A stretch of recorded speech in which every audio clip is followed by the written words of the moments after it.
Estás escuchando una serie especial de amorfraternal.org. Vamos a estar en Apocalipsis 19 y hoy vamos a comenzar una nueva sección. Ahí mismo en Apocalipsis 19 ya estuvimos allí, vimos las bodas del Cordero, o más bien vimos cómo se nos anuncia que es el tiempo de las bodas. No sé si vieron un meme. Hay un meme del Doctor Strange, ¿lo han visto los jóvenes? Que dice, viajé al futuro a ver todas las posibilidades, ¿no? Y le dice, ¿viste mi boda? Le pregunta el otro. Solamente estabas en las del Cordero, le dice, ¿no? Bueno, lo vimos la semana pasada y hoy vamos a estar en el capítulo 19 a partir del versículo 11 y hasta el versículo 21. Y como no tenemos reloj ahorita, voy a poner aquí para no irme largo. Ok, vamos a comenzar leyendo entonces en Apocalipsis 19 a partir del verso 11. ¿Listos? ¿Listos? Ok, verso 11 dice, entonces vi el cielo abierto, y aquí un caballo blanco, y el que lo montaba se llamaba Fiel y Verdadero, y con justicia juzga y pelea. Sus ojos eran como llama de fuego, y había en su cabeza muchas diademas, y tenía un nombre escrito que ninguno conocía sino él mismo. Estaba vestido de una ropa teñida en sangre, y su nombre es el Verbo de Dios. Y los ejércitos celestiales, vestidos de lino finísimo, blanco y limpio, le seguían en caballos blancos. De su boca sale una espada aguda para herir con ella las naciones, y él las regirá con vara de hierro. Y él pisa el lagar del vino del furor y de la ira del Dios Todopoderoso. Y en su vestidura y en su muslo tiene escrito este nombre: Rey de Reyes y Señor de Señores. Y vi a un ángel que estaba en pie en el sol y clamó a gran voz diciendo a todas las aves que vuelan en medio del cielo: vengan y congréguense a la gran cena de Dios, para que coman carne de reyes y de capitanes, y carne de fuertes, carne de caballos y de sus jinetes, y carne de todos, libres y esclavos, pequeños y grandes. Y vi a la bestia, a los reyes de la tierra y a sus ejércitos reunidos para guerrear contra el que montaba el caballo y contra su ejército. Y la bestia fue apresada, y con ella el falso profeta que había hecho delante de ella las señales con las cuales habían sido engañados los que recibieron la marca de la bestia y habían adorado su imagen. Estos dos fueron lanzados vivos dentro de un lago de fuego que arde con azufre. Y los demás fueron muertos con la espada que salía de la boca del que montaba el caballo. Y todas las aves se saciaron de las carnes de ellos. Amén. Llegamos a la parte climática. El libro de Apocalipsis hemos hablado que son imágenes, son estampas, son visiones, y es como si fuera un drama, una película, y estamos llegando al clímax, al final, a la parte emocionante. Y hemos visto a lo largo de este libro diferentes segmentos, diferentes pinturas que nos ha mostrado Juan. Y si tú te fijas, el versículo 9 comienza con el cielo abierto. Cielo abierto. Ahora, es bien interesante porque el libro de Apocalipsis hemos hablado de diferentes formas en que es organizado. Si se acuerdan, les mostramos un diagrama donde estaban 7 series de 7, diferentes visiones que se iban viendo. Pero también el libro de Apocalipsis comienza con un prólogo, es decir, la primera parte donde vemos al Hijo del Hombre, a Cristo resucitado entre los 7 candeleros que representan las iglesias. Y vemos cómo Él escribe y da un mensaje a cada una de estas iglesias. Ese es el prólogo. Y luego el libro de Apocalipsis se divide en 4 secciones más, o en 4 eventos donde se abre algo. Y quiero recordarte un poquito de eso. El prólogo lo puedes ver del capítulo 1, verso 9, hasta el 3:22, donde terminan las cartas. Pero luego en el capítulo 4, inmediatamente después de que terminan las cartas, en el versículo 1, del 4:1 hasta el 11:18, se abre una puerta.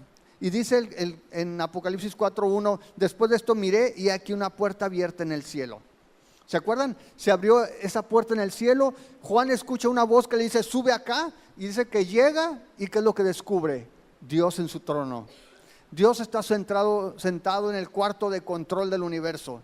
Dios está sentado en su trono, el Cordero está sentado con él, y lo que ve Juan es que todos los eventos están bajo control del Rey. Dios está en control soberano de todos los eventos, y vimos que vienen los sellos y después de los sellos vienen las trompetas y vienen diferentes eventos cataclísmicos, algunos en la tierra, pero lo que nos muestra esa ventana en el cielo es que Él está sentado en su trono y tiene control de la historia y tiene control de los eventos, y es un recordatorio para nosotros de que aun cuando las cosas parecen estar sin control en este mundo, hay alguien sentado en el trono que está en control de todas las cosas. Ese es el primer segmento, la puerta abierta. En el Apocalipsis 11:19 dice allí, y el templo de Dios fue abierto en el cielo, y el arca de su pacto se veía en el templo, y hubo relámpagos, voces, truenos, un terremoto y grande granizo. Se ve abierto el templo. Ahora, es el templo celestial, no es un templo en la tierra, es el templo en el cielo, el lugar donde Dios está. Y ese segmento está del capítulo 11:19 hasta el 15:4. Y lo que vemos a partir de este evento que se abre el templo, vemos allí el conflicto cósmico, la guerra de las galaxias. Vemos los eventos que se dan en el cielo, esta mujer que aparece en el cielo, que tiene un bebé, y vemos a ese dragón, esa visión, esa señal en el cielo, un dragón que está dispuesto a comerse ese bebé. Y luego vemos que aparece la bestia que sale del mar, y luego la bestia que sale de la tierra. Y veíamos cómo cada una de esas cosas eran simbólicas. Recuerden, Apocalipsis es un libro primariamente simbólico. No los tomes literal, no estamos hablando de Godzilla y no, titanes del Pacífico, no. Estamos hablando de visiones. Y veíamos que esa mujer representa al pueblo de Dios, al antiguo Israel, a la iglesia. Vemos que ese niño que sale es Cristo, que es arrebatado para reinar y gobernar las naciones. Y dice, la Biblia nos describe que este dragón que está dispuesto a comer el bebé, ¿quién es? La serpiente antigua, dice, el diablo. Y vemos que esta bestia que surge del mar, esta bestia dice que es el poder político, y la bestia que surge de la tierra, que parece un cordero, pero que habla como cordero, pero es un león, es un dragón, es la falsa religión. Y a través de ese pasaje vemos cómo se desarrolla este conflicto entre esta Trinidad falsa contra el Dios verdadero. Y llegamos a esta sección en el capítulo 15, donde dice, después de estas cosas miré, y he aquí fue abierto en el cielo el templo del tabernáculo del testimonio. Y del 15:5 al 19:10 vemos la manifestación de la ira de Dios, donde las copas son derramadas sobre la tierra y donde viene juicio completo sobre las naciones de la tierra. Si puedes ir siguiéndome o ya te perdiste. Dios en el libro de Apocalipsis nos va mostrando estas aperturas, estas revelaciones. Acuérdense que el libro de Apocalipsis, la palabra Apocalipsis significa eso, revelación. Y a través de este libro, Dios quiere que tú y yo conozcamos a una persona. Este libro es la revelación de Jesucristo. Por eso, después de que se abre la puerta en el cielo para ver el cuarto de control, de que se abre el templo para ver el conflicto cósmico, de que se abre el tabernáculo para que veamos la ira de Dios, ahora en el verso 19, capítulo 19, en el verso 11, se abre el cielo. Y de aquí hasta el 22:7 vamos a ver la revelación de Jesús con su nueva creación.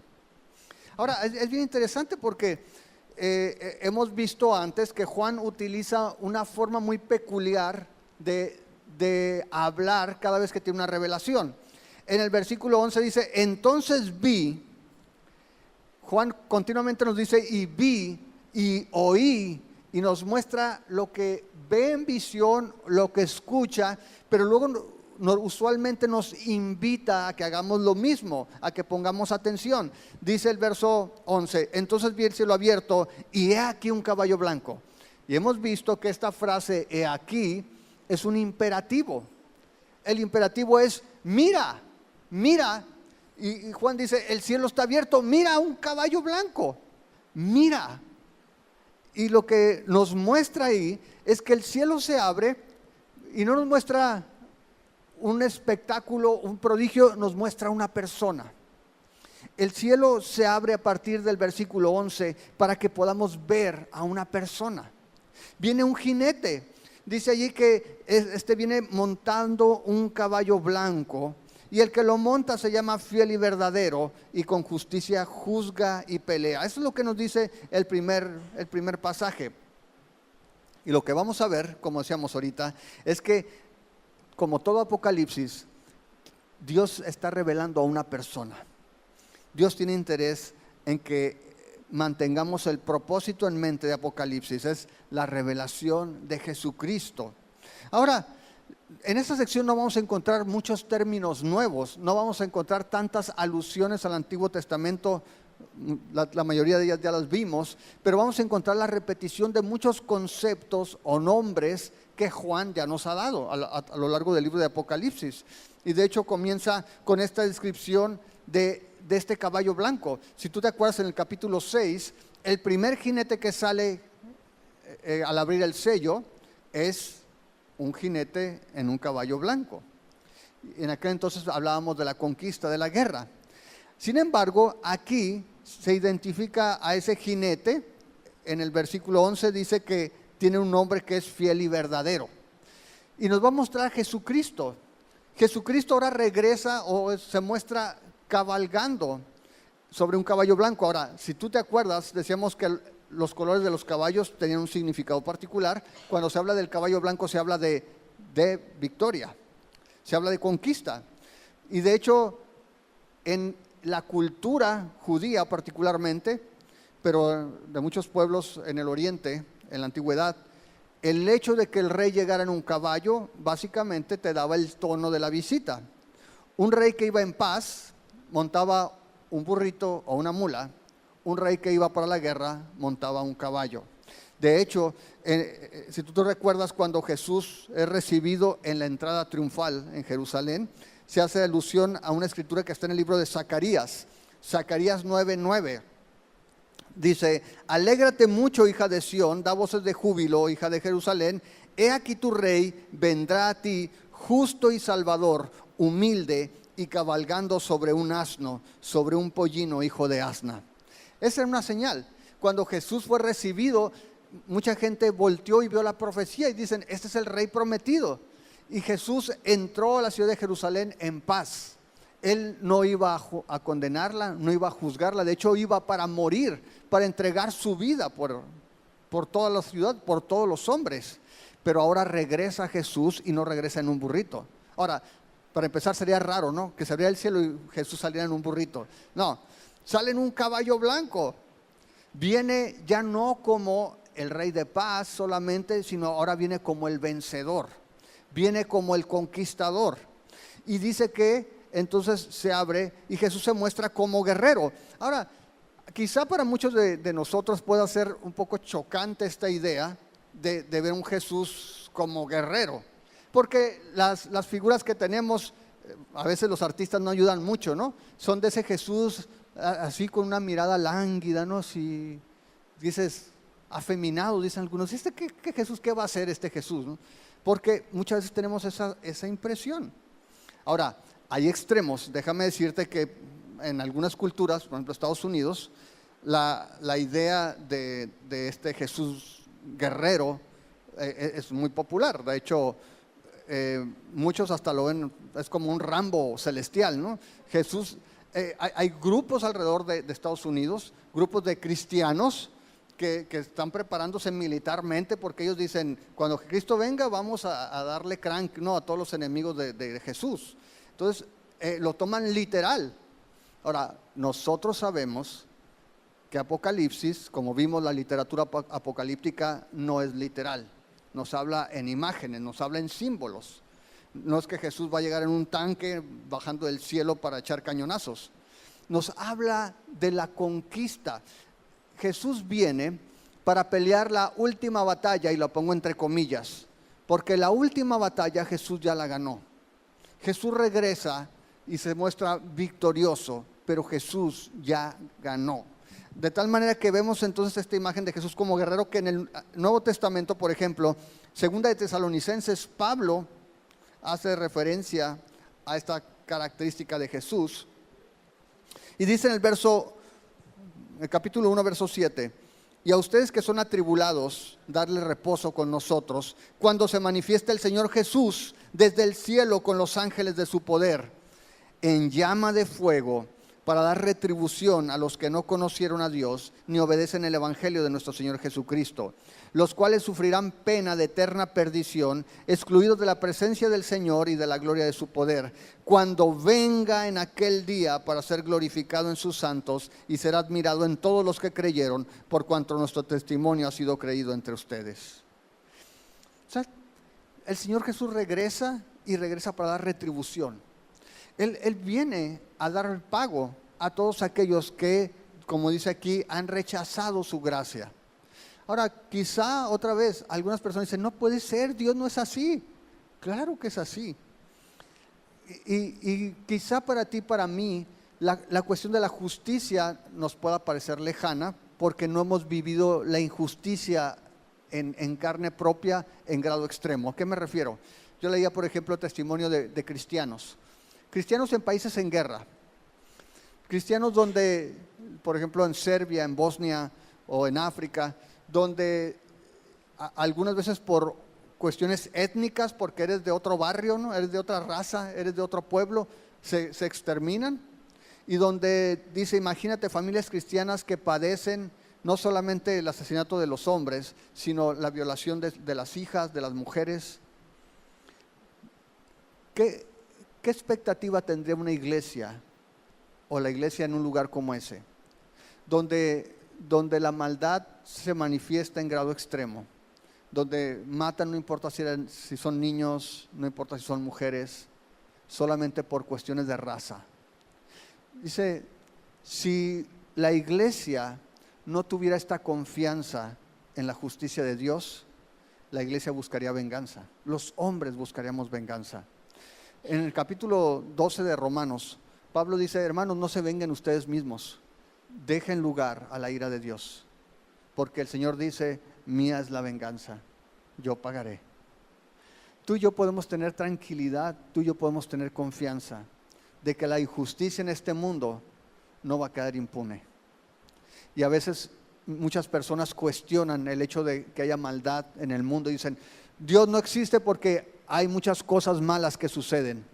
Es cierto, hay muchas cosas malas que suceden y son culpa de nosotros, pero Dios se va a encargar en su tiempo de cada una de esas injusticias.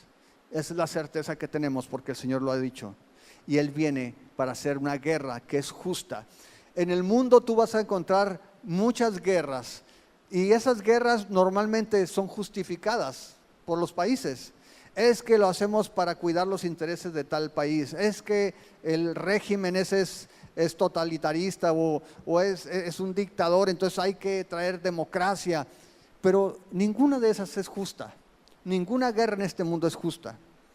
Pero Cristo viene para pelear una batalla que sí es justa. Dice allí en el versículo 11, todavía no salimos del versículo 11, dice, he aquí el caballo blanco, el que lo monta se llama fiel y verdadero, y con justicia juzga y pelea.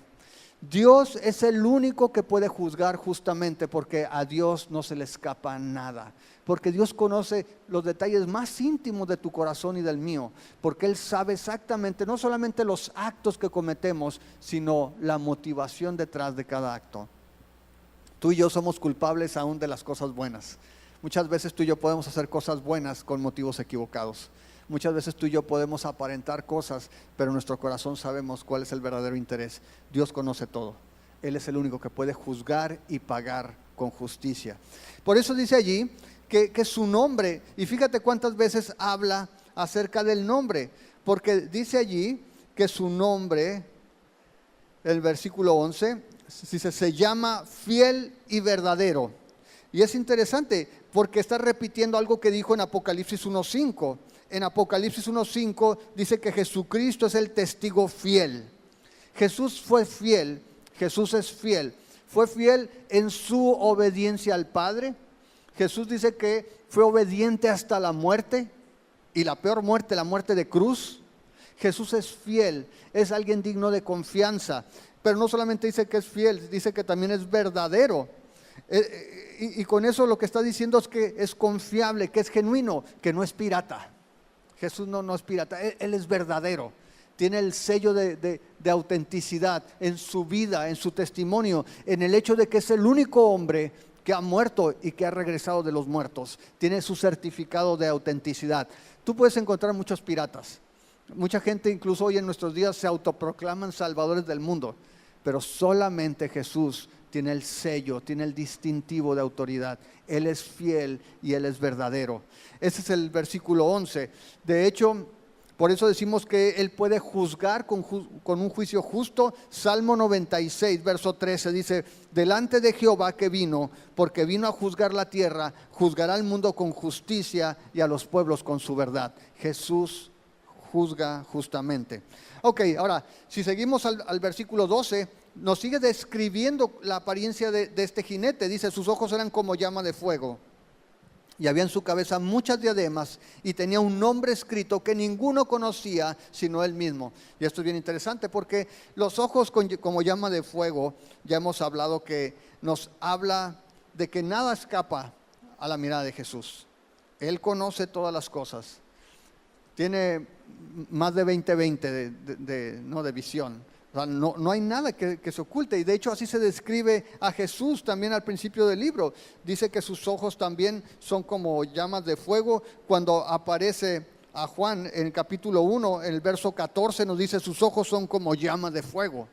Y otra vez Juan está recuperando lo que ya nos ha dicho de Jesús para confirmarnos que este jinete que vemos es el mismo Cristo que camina con su iglesia. Y dice, sus ojos son penetrantes, tiene la mirada pesada. Jesús, no hay nada que escape de su vista. Pero no solamente eso, dice allí también que tiene muchas diademas en su cabeza. Las diademas son una señal de victoria. Un rey que iba y conquistaba una nación, se ponía su corona sobre esa nación. Y de hecho, si tú recuerdas, en Apocalipsis 12 vemos una imitación. Apocalipsis 12:3 dice que aparece una señal en el cielo, el gran dragón, que decíamos Satanás, y dice que este tiene 7 cabezas, 10 cuernos, y en sus cabezas 7 diademas. El diablo aparece con autoridad, tiene 7 cabezas y tiene 7 coronas, 7 diademas. Pero Jesús solo tiene una cabeza. ¿Y cuántas diademas tiene? Muchas, muchas. ¿Qué es lo que está diciendo? Satanás las tenía repartidas por ahí. Jesús en una sola cabeza tiene muchas diademas, toda la autoridad. Él es el conquistador, Él solo es el conquistador. Y dice allí que también, y esto es bien interesante, en el verso 12 dice que tiene un nombre escrito que ninguno conocía sino Él mismo. Tiene un nombre que nadie conoce, solamente Él. Ahora, en la antigüedad había 2 cosas interesantes con respecto a los nombres. Primero, había una creencia que si tú conocías el nombre de un Dios, tú tenías cierto grado de control sobre el Dios. Por ejemplo, y si lo vemos en las personas, imagínate que vas por la calle y allá enfrente va cruzando Pancho. Tú conoces a Pancho. Y cuando va cruzando Pancho, tú le gritas, ¡Pancho! ¿Y qué va a hacer Pancho? Se va a parar y va a voltear. En alguna manera tú ejerces cierto control, ¿no? Porque lo conoces. Ahora, lo que dicen los eruditos es que basado en eso, lo que nos quiere decir es que Cristo por sí mismo está sobre toda autoridad, y lo vamos a ver más ahorita, pero lo que nos está dando la idea es que nadie tiene control sobre Él. Dios, o sea, tú puedes decir Cristo, y a veces nos pasa, Cristo es mi compa, no, somos bien camaradas Él y yo, ¿no? Y mucha gente así ve a Dios, como su compa. Y es que como Cristo lo hemos visto con su misericordia, con su gracia, en esa humillación, pensamos que nosotros podemos ordenar y por eso de repente decimos, en el nombre de Jesús me tienes que dar esto, ¿no? Y hay cristianos que así viven, donde piensan que ellos truenan los dedos y Cristo corre a hacer lo que ellos piden, ¿no? A veces esa es la teología de muchas personas. Yo estoy en el centro y Dios gira alrededor de mí para todo lo que yo quiera. Pero lo que nos dice aquí es que nadie tiene control sobre él. Ahora, la segunda cosa del nombre es que cuando en la antigüedad tú ponías un nombre, el nombre era como una mini biografía de tu persona. No sé si ustedes se acuerdan, en la Biblia le dice Jesús a Pedro, tú eres Cefas, tú eres una piedra, pero ahora vas a ser una roca, ¿no? Te voy a poner Pedro. Había algo en el nombre que implicaba el carácter de la persona. Ahora, Jesús dice, tengo un nombre que nadie sabe de mí. ¿Qué es lo que está diciendo? No importa cuántos años tengas en el Evangelio, no importa cuánto hayas leído acerca de Cristo, hermano, te falta mucho para graduarte de la escuela de Cristo. Nadie se ha graduado todavía de la escuela de Jesús. Hay tanto por conocer, hay tanto que no sabemos de Él. Jesús sigue siendo más grande de lo que tú y yo pensamos. Ese nombre solamente Él lo sabe. No hemos terminado de conocerlo plenamente. Y dice ahí entonces que nadie tiene control sobre Él. Por más compasivo, por más dispuesto, por más misericordioso que se manifieste para con nosotros, nadie está en control de Jesús y tampoco no has terminado de conocerlo. Si tú piensas que ya sabes todo de Jesús, ahora sí es que no sabes nada. De hecho, Pablo, cuando describe a Jesús en 2 de Corintios, en capítulo 9:15, Pablo está admirado de la actitud de la iglesia en Macedonia, iglesias pobres que están dando dinero para los cristianos en Jerusalén, en extrema pobreza, en necesidad, y Pablo está asombrado y dice, ellos se han dado a sí mismos, han dado su vida a nosotros y después han dado su dinero, y está emocionado Pablo y dice en el versículo 15, gracias a Dios por ese regalo indescriptible. Ahora, ¿cuál es el regalo? Cristo es el regalo. ¿Y qué significa inefable? De hecho, la palabra es inefable. ¿Qué significa la palabra inefable? No hay palabras para describirlo. Cristo es un regalo inefable. No hay palabras para describirlo. Piensa en Isaías 9. Nada más, échate, ¿cuántos nombrecitos le ponen a Jesús en Isaías 9? Admirable, consejero, Dios fuerte, Padre eterno, príncipe de paz. ¿Qué dice Jesús? Yo soy el pan que descendió del cielo, yo soy la vid verdadera, yo soy el camino, yo soy la verdad, yo soy la vida, yo soy el Señor de señores, yo soy el Rey de reyes. O sea, ¿cuántos nombres conocemos de Él? Pero dice, hay uno que todavía no sabes, nada más yo lo sé. Cristo todavía tiene mucho que mostrarnos acerca de Él. Hay tanto que seguir aprendiendo de Él.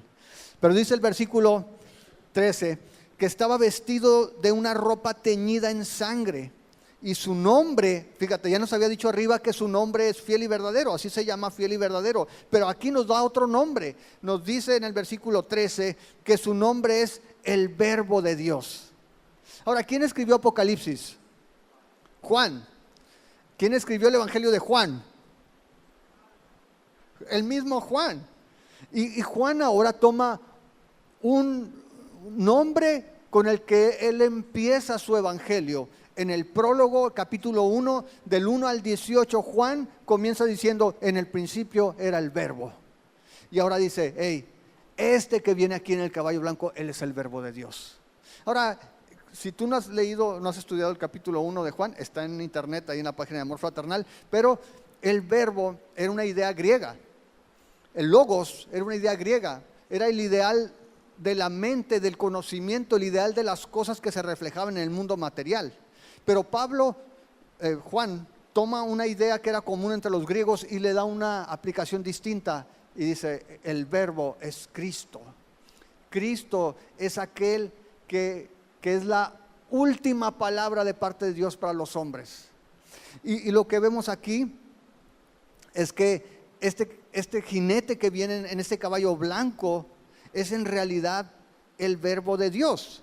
Y dice que viene vestido con ropa teñida en sangre. Ahora, ese es un vistazo a Isaías. Si apuntas Isaías 63, verso 1, Isaías dice: ¿quién es este que viene de Edom, de Bosra, con vestidos rojos? Este hermoso en su vestido que marcha en la grandeza de su poder. Yo, el que hablo en justicia, grande para salvar. ¿Por qué es rojo tu vestido y tus ropas como el de que ha pisado el lagar? He pisado yo solo el lagar, y de los pueblos nadie había conmigo. Los pisé con mi ira, los hollé con mi furor, y su sangre salpicó mis vestidos y manché todas mis ropas, porque el día de la venganza está en mi corazón, y el año de mis redimidos ha llegado. Dice, ¿de quién es la sangre? Y algunos comentaristas dicen, es la sangre de Cristo, es su propia sangre. Pero como vimos ahorita en Isaías, y si tú recuerdas en el capítulo 14, vemos también que en el versículo 18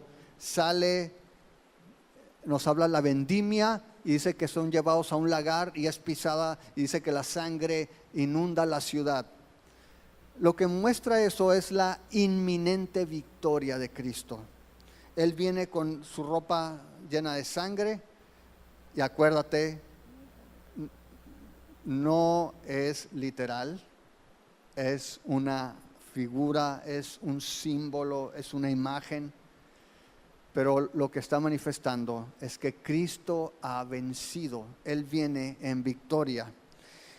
Ahora, decíamos que Él es el Verbo. Y si tú vas a Juan, en el capítulo 1 del Evangelio de Juan, dice, en el principio era el Verbo, y el Verbo era con Dios, y el Verbo era Dios. Este era en el principio con Dios. Verso 3 dice, todas las cosas por Él fueron hechas, y sin Él nada de lo que ha sido hecho fue hecho. En Él estaba la vida, y la vida era la luz de los hombres. La luz en las tinieblas resplandece, y las tinieblas no prevalecieron contra ella. Ahora, esta descripción que hace del Verbo es bien interesante, porque cuando dice que el Verbo estaba con Dios, no es que estaba Dios y el Verbo andaba por allí. No, literalmente estaba en una relación cara a cara con Dios. Y eso es lo que nos habla del Verbo. Cristo no fue creado. Muchas personas, incluso algunas religiones, piensan que Cristo fue creado. Pero la Biblia nos dice que Cristo es preexistente. Él estaba siempre en una relación con el Padre y con el Espíritu Santo, lo que conocemos como la Trinidad. No son tres dioses, son tres personas, un solo Dios. Y lo que vemos aquí, mira, de hecho el versículo ahí en Juan, mira el versículo 3, y sigue la lógica de Juan. Dice el 3, todas las cosas por Él fueron hechas. ¿Por quién? Por el Verbo. Todas las cosas fueron hechas por el Verbo. Dice allí, y sin Él nada de lo que ha sido hecho fue hecho. ¿Qué te dice eso? Cristo no es algo creado, porque Cristo es el agente de la creación. Todas las cosas fueron hechas por Él, y sin Él nada de lo que ha sido creado pudo haber sido creado.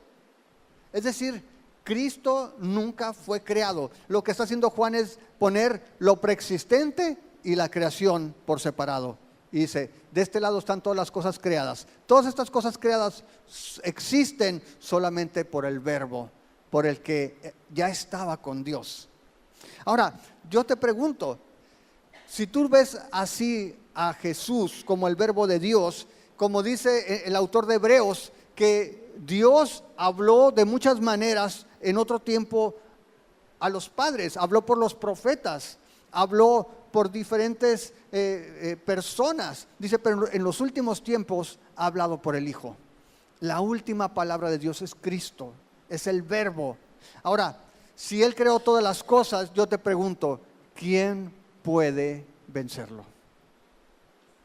Tú ves que cuando Cristo estuvo por primera vez en este mundo, los poderes diabólicos, era suficiente con que Cristo pasara cerca de ellos. ¿Y qué pasaba con los enchamucados? Comenzaban a sacudirse y decían, has venido a atormentarnos antes de tiempo. ¿Y qué tenía que hacer Jesús para que esos demonios se fueran? Sal fuera. Y se iban.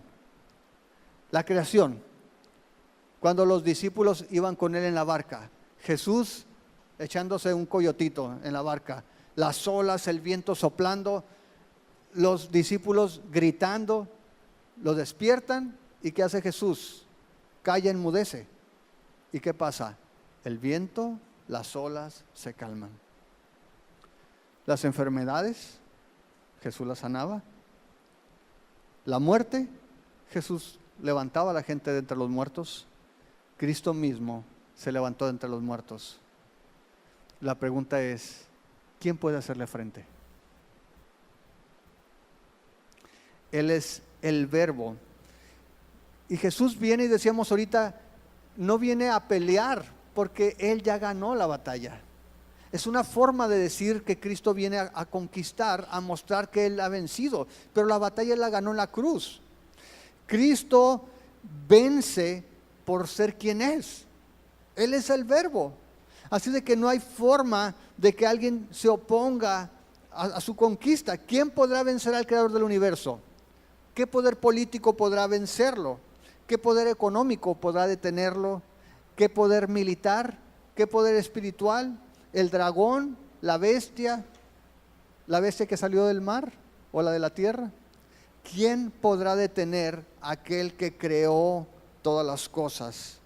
Ahora, definitivamente cuando hablamos del mal decimos, sí, hay muchas cosas que están mal en la tierra. Sí, sabemos que Satanás es malo, es muy malo, pero está vencido. No hay nadie que esté peleando a Dios de igual a igual. Les he dicho, ¿no?, que hay incluso una portada de disco, ¿no?, que ponen a Jesús y al diablo jugando vencidas.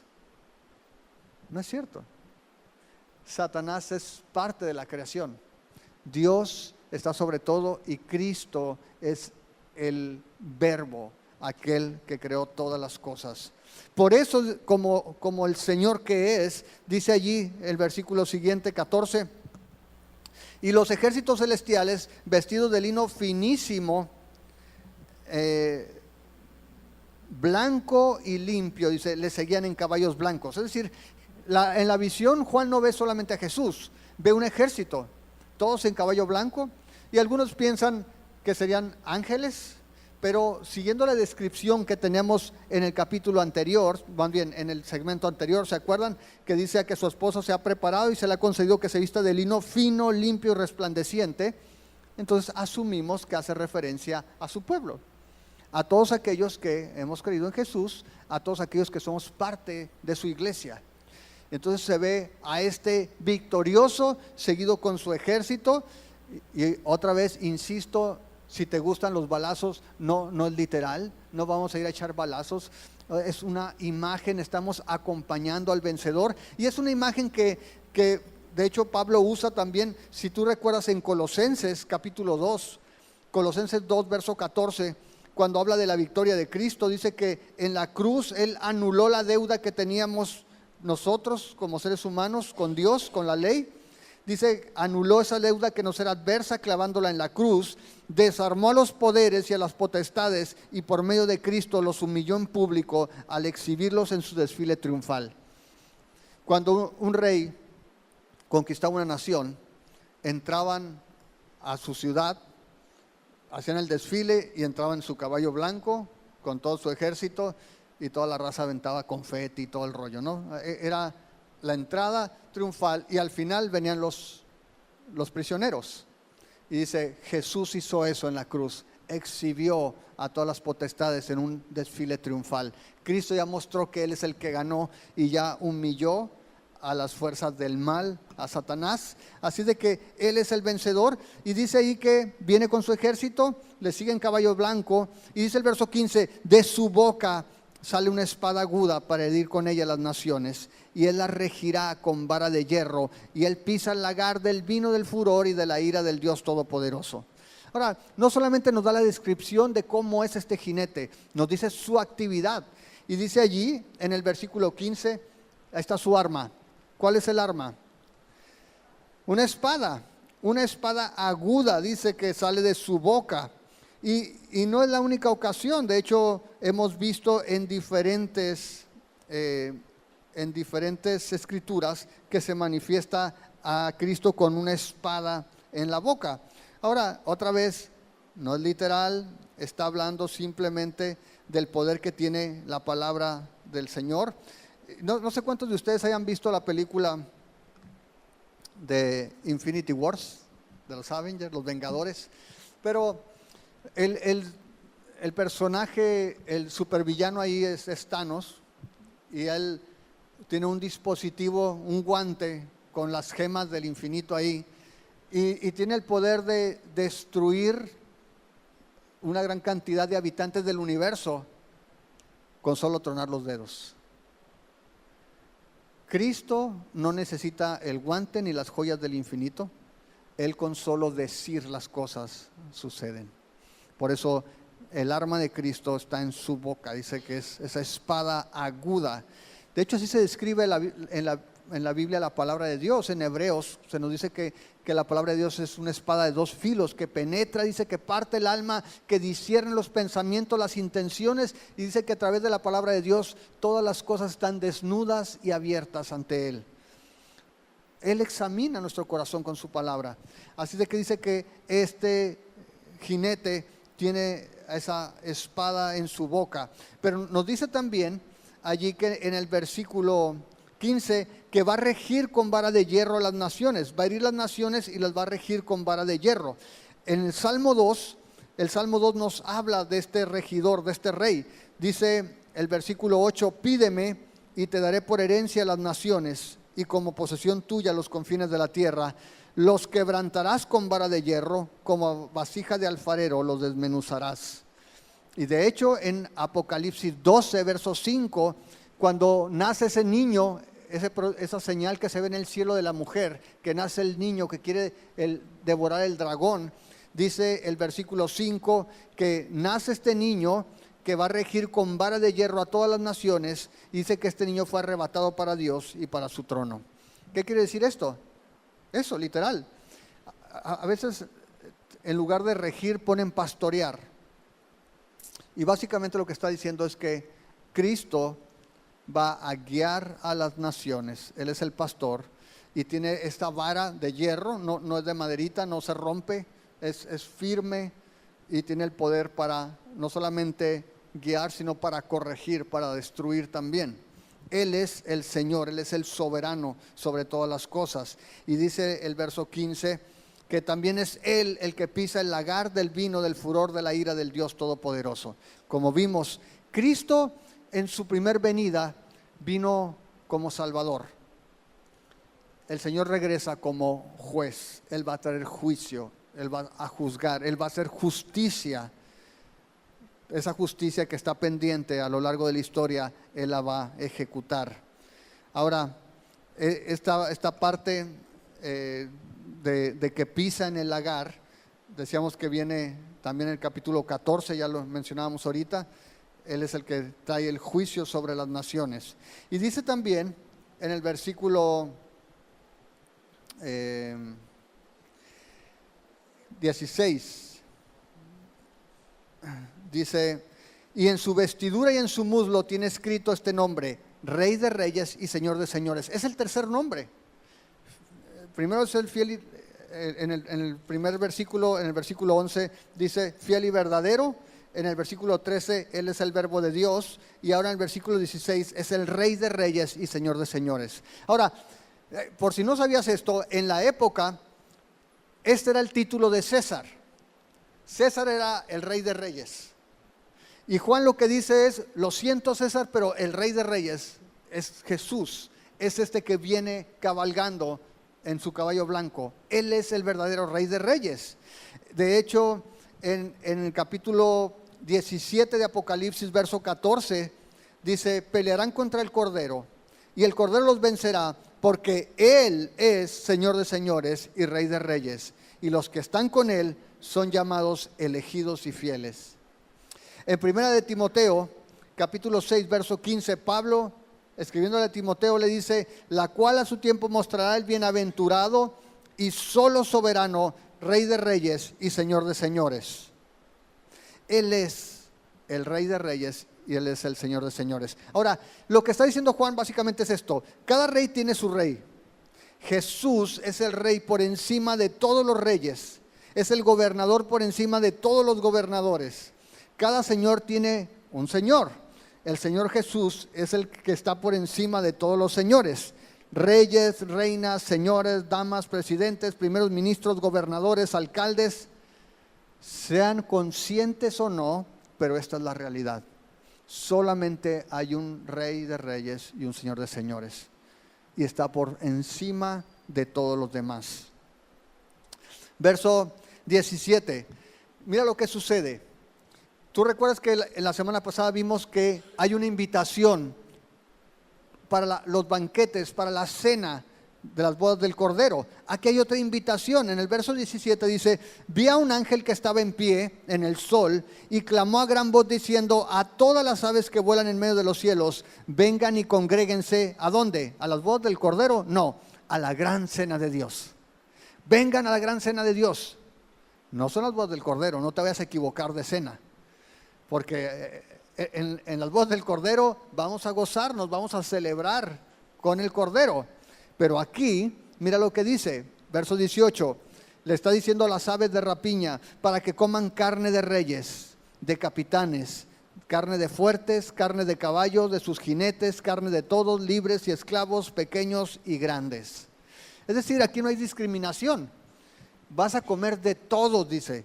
No importa si eres poderoso, no importa si eres un esclavo, no importa si eres un general, si eres un presidente, si eres viejo, si eres joven, todos van a caminar. Todos, dice, van a ser juzgados. Y las aves, dice, van a comer carne de todos ellos. Y otra vez, es una imagen para que entendamos la gravedad del juicio de Dios.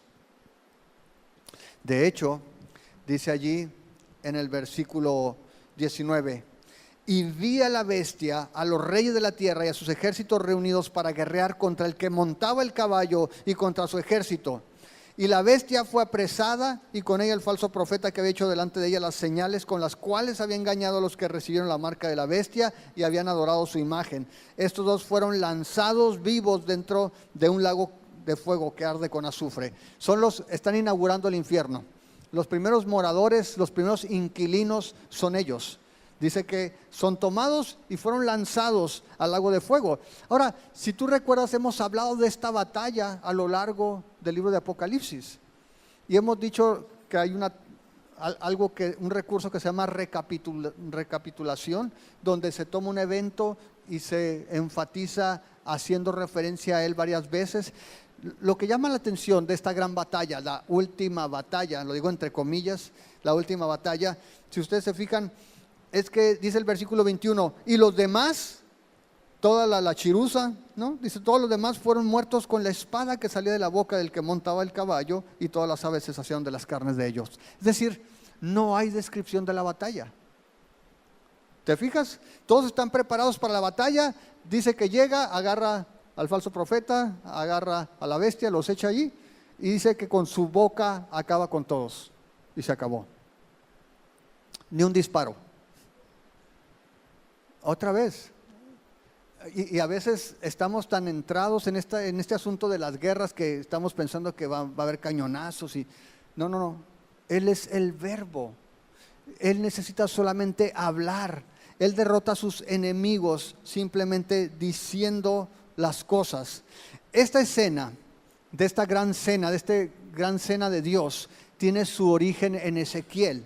En Ezequiel 39, verso 17 dice: y tú, hijo de hombre, así ha dicho Jehová el Señor, di a las aves de toda especie y a toda fiera del campo, júntense y vengan, reúnanse de todas partes a mi víctima que sacrifico para ustedes, un sacrificio grande sobre los montes de Israel, y comerán carne y beberán sangre, comerán carne de fuertes, beberán sangre de príncipes de la tierra, de carneros, de corderos, de macho cabrío, de bueyes, de toros engordados todos de Basán, comerán grosura hasta saciarse y beberán hasta embriagarse la sangre de las víctimas que para ustedes sacrifiqué. Es una imagen del Antiguo Testamento simplemente para recordar que Dios va a traer retribución a todos los que se han opuesto. Así de que Jesús es el Rey victorioso. Y Jesús gana, Jesús tiene la victoria simplemente por ser quien es Él.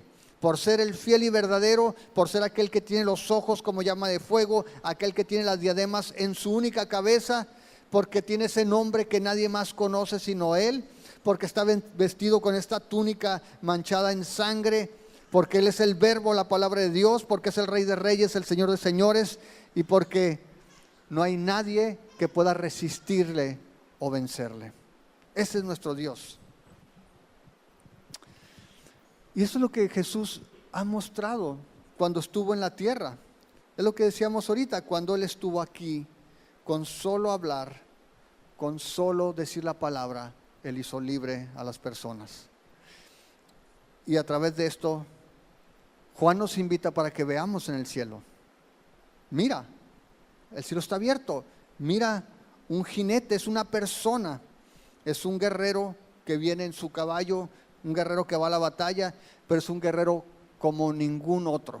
Es un guerrero es único, es de un tipo muy distinto, de un tipo diferente. Y no tiene necesidad de pelear porque Él ya ganó. Y lo hizo, si tú te acuerdas, en el capítulo 4 y 5 se nos describe, lo hizo cuando este león de Judá vino como cordero para ser sacrificado. La batalla la ganó no como león, la ganó como ese cordero inmolado. Y ahora Juan, cuando ve el capítulo 19, dice, mira, el cielo está abierto. El cielo está abierto y Él viene. Y es un recordatorio para nosotros. Hemos hablado que la revelación básicamente es correr la cortina. La palabra apocalipsis significa revelar, es hacer la cortina a un lado. Y una de las cosas que hemos insistido y que debemos mantener en mente es que Dios, Cristo, este Cordero, no está lejos. Es una realidad presente, invisible, pero presente. Y decíamos que es la realidad presente, quizá más ignorada en todos los tiempos. Pero eso no cambia la realidad de que Él está aquí y no está lejos. Cuando Juan dice que se abre el cielo y viene este cordero, este jinete en su caballo, es nada más para recordarnos que un día lo vamos a ver. Él viene, pero no está lejos. Él se pasea en medio de su iglesia, Él está cerca de ti, Él conoce tu necesidad, Él sabe lo que estás pasando, conoce tus luchas. En cualquier momento tú puedes acercarte a Él y no viene de un lugar distante. Él está cerca, Él está cerca. Hay una historia, no recuerdo si ya la conté antes, pero es de unos estudiantes de seminario. Dice que eran unos estudiantes de seminario que fueron al gimnasio y estaban cascareando, estaban jugando básquetbol. Entonces dejaron sus notas, ahí dejaron sus cosas, se las cuidaba un conserje. Y el conserje agarraba los libros y se ponía a leerlos. Y un día agarró sus clases de Apocalipsis y él estuvo leyendo. Entonces dice que un día al terminar el partido, van los estudiantes y uno de ellos le dice, oye, ya vi tus notas de Apocalipsis, ya le entendí. No, dice, ya vi tus notas de Apocalipsis. Y él le pregunta, ¿y entendiste algo? Sí, le dice, sí entendí. ¿Qué entendiste? Le dijo él, Jesús gana. Y eso es cierto, Jesús gana. Quizás no podamos descifrar y entender y afirmar con toda convicción que cada detalle es como lo estamos exponiendo, pero lo que sí podemos ver es esta realidad, Jesús gana. ¿Sabes qué? De hecho Jesús ya ganó y Jesús viene. ¿Por qué nos ponemos de pie?